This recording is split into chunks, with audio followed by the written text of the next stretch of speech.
So hopefully it comes out great. Starting today, starting right now, we're vlogging through our Sony CyberShot camera.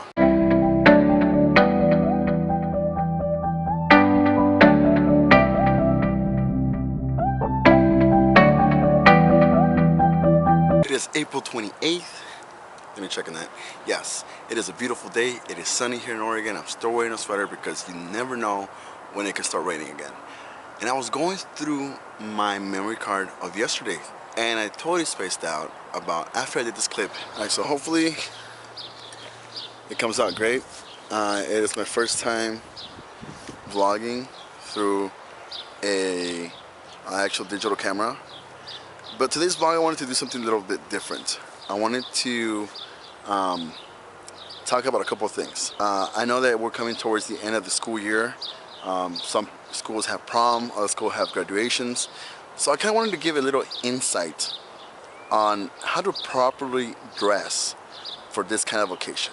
I'm tired of seeing guys with swag and not a lot of class, and not a lot of guys know how to dress correctly. So in this vlog, I want to show you guys and give you a little tip on how to dress correctly, how to make sure that you get an outfit correctly, how to coordinate everything, how to make sure that everything is organized and everything matches, and how you can go into a place and actually turn heads, not because you're swagging or because you're hip, but more because you show class and you show that you know how to dress. So in this vlog, we're gonna have a little bit of a fashion tip for guys out there that want to look their best. I totally spaced out and I left my camera in the car. We didn't continue recording what we did throughout the whole rest of our days. We went out to eat with the boys, my dad came over, and then etc. A lot of things happened. But I wanted to touch a little bit of what I did talk about on that clip. And that was giving some advice on how to dress properly when you're going to a nice event, like a nice dinner, or a prom event, or a social formal event, or any kind of event that requires you to dress up. So I don't have a bit of a segment intro to this yet. We're gonna call this little segment Josue Today. And I wanted to touch 5 things, important things for all the guys out there watching me. And now keep in mind, this is my point. This is my take on how I dress when I go to a nice event, whether it be a nice formal event, even on a day-to-day basis to go to work. So it could work out for you, it may not work out for you. You may like it, you may not like it. But then again, freedom of speech, and I want to share with you guys. So here are the 5 things I want you guys to remember when you come to dress properly. Number 1, and the most important thing, make sure that your clothes is not wrinkled, because if you show up to an event and your clothes is wrinkled, you can be wearing the most expensive suit from the whole event, but if your shirt is wrinkled or your pants are wrinkled, it's not working out. Make sure that before you walk out, your clothes are not wrinkled. And if they are wrinkled, throw them real quick into the dryer, or grab an iron and just press it real quick, or take it to the dry cleaners. They'll do it for you. Number 2, make sure that the clothes you're wearing, it's not too big for you. Make sure you get the right size and the right fit for you. You do not want to show up to a nice formal event wearing something extra large when you're actually medium. Keep that in mind. Number 3, make sure that you're wearing a belt, because really, when you're all dressed up and you're not wearing a belt, that's the last piece. Like that's like the cherry on top of the cake. You need that to pull off that nice suit. So please remember that. Number 4, make sure that if you're wearing dress shoes, you're wearing dress socks with them. Do not wear some crew socks or some exercise socks you wear. Make sure you're wearing dress socks. And number 5, and the most important thing of all, and please keep this in mind. If you're walking out the door, make sure you look good, make sure you feel good, but also make sure that you're color coordinating and make sure that you're matching in some sort of way or form. So because when you walk into the door, you want to be turning heads for the right reason, not the wrong reason. Those are my 5 points. I do want to share with you guys a little bit of pictures I have from some of the outfits that I've been wearing on a day-to-day basis to work, also to events that I wear.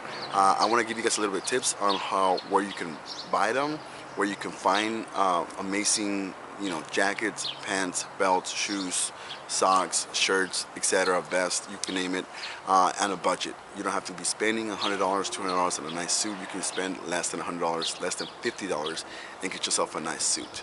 So if you guys want tips, if you guys want, if you have concerns, questions on your next coming event, and you want me to help you out, choose a nice outfit for you, make sure you go subscribe, like the video, comment on it, and also I'm gonna put my email in there. You can shoot me an email and say, hey, I need help on putting up a special outfit for that day. But with that being said, I want to share with you guys what I was wearing yesterday.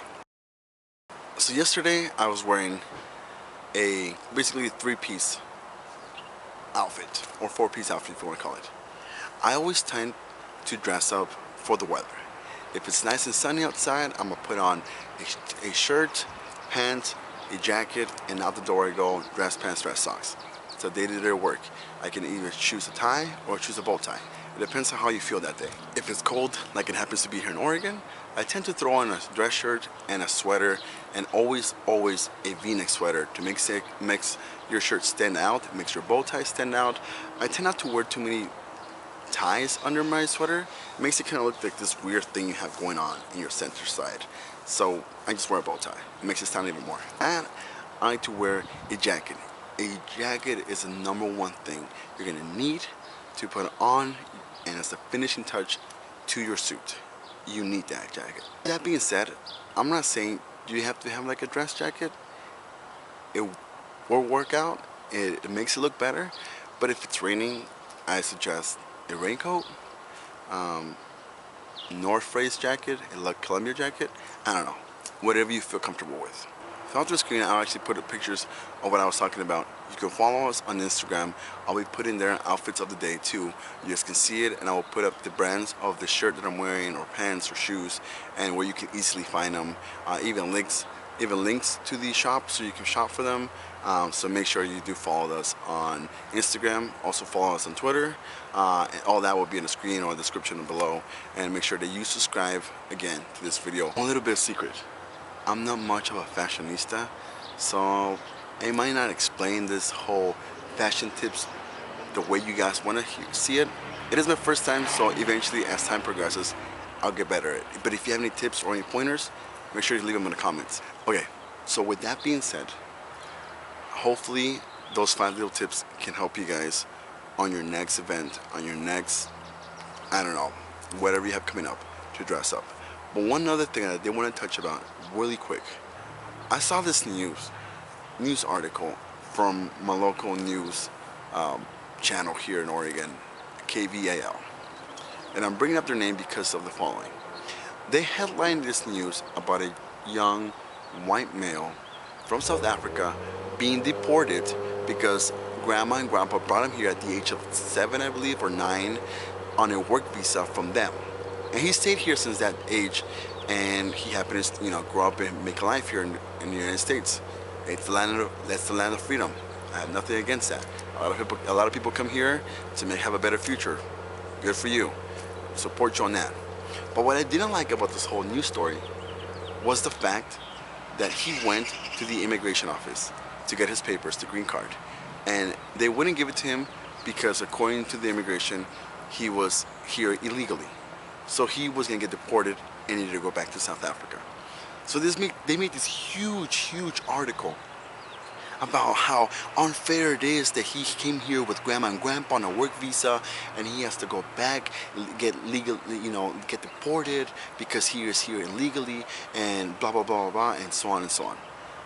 And you might say, okay, what's the point of this? The point of this is that so many Hispanic families are going through deportation and separation of their families on a day-to-day basis.